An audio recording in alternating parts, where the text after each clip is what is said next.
Sir இப்போ விஜய் வந்து தன்னுடைய தனக்கு உருவான ரசிகர்களை எப்படி வழிநடத்தி கொண்டு போறாரு அப்படிங்கிறதுக்கு நிறைய உதாரணங்கள் இருக்கு. நான் சில குறிப்பிட்டதை சொல்லணும்னு விரும்புகிறேன்.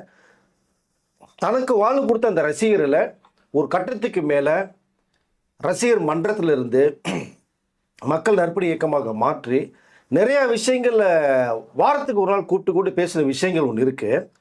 இங்கே குறிப்பாக சென்னையில் ராயபுரம், வடபழனி, அம்பத்தூர், ட்ரிப்ளிகேனில் பார்த்தீங்கன்னா விலையில்லா விஜய் உணவகம் அப்படின்னு சொல்லி நிறைய ரசிகர்கள் வந்து கிட்டத்தட்ட பல வருடங்களாக பண்ணிட்டு இருக்காங்க. இதில் குறிப்பாக யார் சாப்பிட்றாங்கன்னு பார்த்தீங்கன்னா, இந்த பிளாட்ஃபாரத்தில் படுத்து தூங்குறாங்க இல்லையா, இந்த முதியோர்கள், தன்னுடைய பசங்கனால வீட்டோடு துரத்தப்பட்டவங்க, அடுத்த வாழ்வாதாரம் என்னன்னு தெரியாமல் இருக்கிறவர்கள், சாப்பாட்டுக்கு வழி இல்லாமல் இருக்கிறவர்கள், இதெல்லாம் செலக்ட் பண்ணி இங்கே விஜய் உங்களுக்கு ரசிகர் சார்பாக ஒரு சாப்பாடு கொடுக்குறாங்க. அப்படிங்கும்போது அங்கே கூட்டம் ஆட்டோமேட்டிக்காக போகுது. இதோட சின்ன சின்ன டிஃபன் பாக்ஸ் வேறு எடுத்துகிட்டு போயிட்டு அப்படியே சேர்த்து கொடுத்தா நாங்கள் ராத்திரிக்கும் சாப்பிடுவோம். இப்போ இந்த ரசிகர்கள் வந்து நிறைய பேர் ரசிகர்கள் வந்து வேஸ்ட்டாக போயிட்டாங்க, அவர் ஒன்றுமே தெரியாது, என்ன செய்கிறாங்க அப்படிங்கிறது. விஜய் என்ன செஞ்சால் நிறைய பேர் கேட்டாங்க. விஜய் என்ன செஞ்சாருங்கிறத ஒரு லிஸ்ட்டே வச்சுருக்காரு, சிபிராஜை போய் பார்த்துங்க. இங்கே ரசிகர்கள் வந்து இவ்வளோ தூரம் விலையில்லா உணவகம் போட்டுட்டு இருக்கும்போது அந்த பெரியவரும் சரி, அதில் சாப்பிடக்கூடிய அந்த மக்களும் சரி, கிட்டத்தட்ட நடு வயதுலேருந்து அந்த முதியோர்கள் வரைக்குமே எங்களுக்கு கிட்டத்தட்ட இந்த ஏரியாவில் நாங்கள் 3 நேரமும் திருப்தியாக சாப்பிட்டுட்டு இருக்கோம்.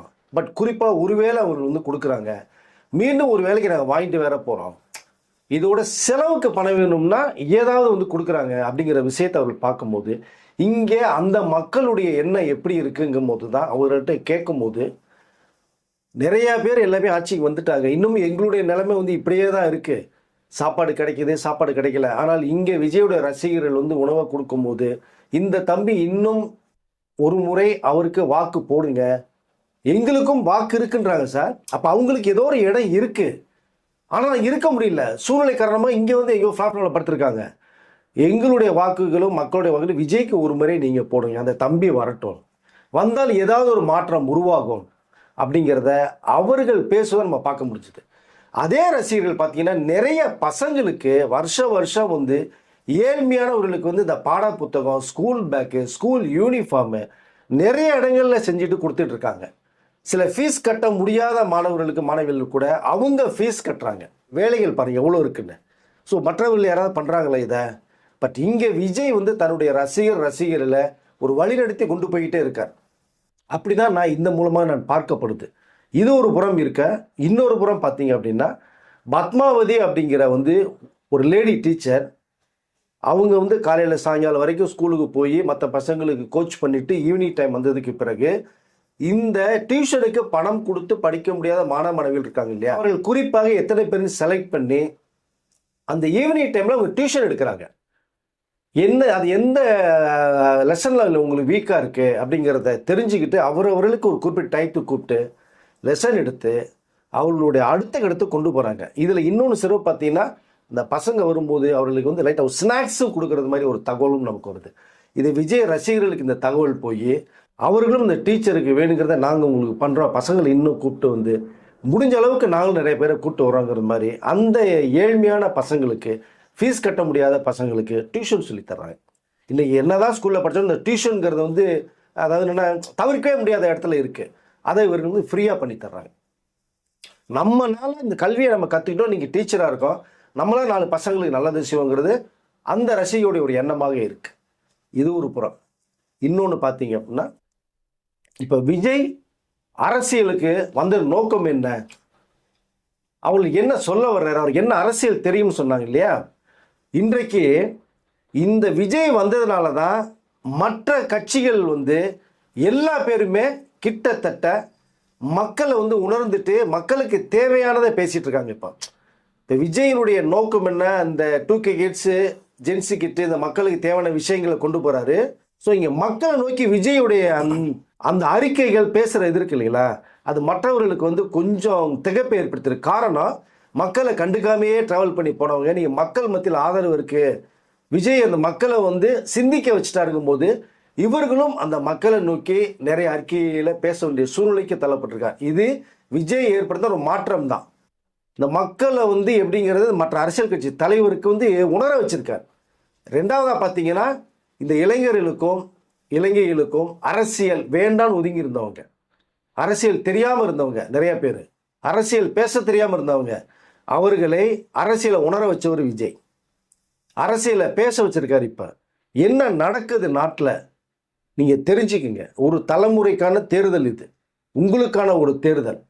இந்த விஷயங்கள்லாம் விஜய் சொல்லி சொல்லி சொல்லி மக்களுடைய அந்த ஆர்வமும் அந்த குரலும் இப்போ ஓங்கி வந்திருக்கு. அரசியலை தெரிந்து கொண்டார்கள் இன்னைக்கு. இது விஜய் அந்த மக்களுக்கு கற்றுக் கொடுத்தது.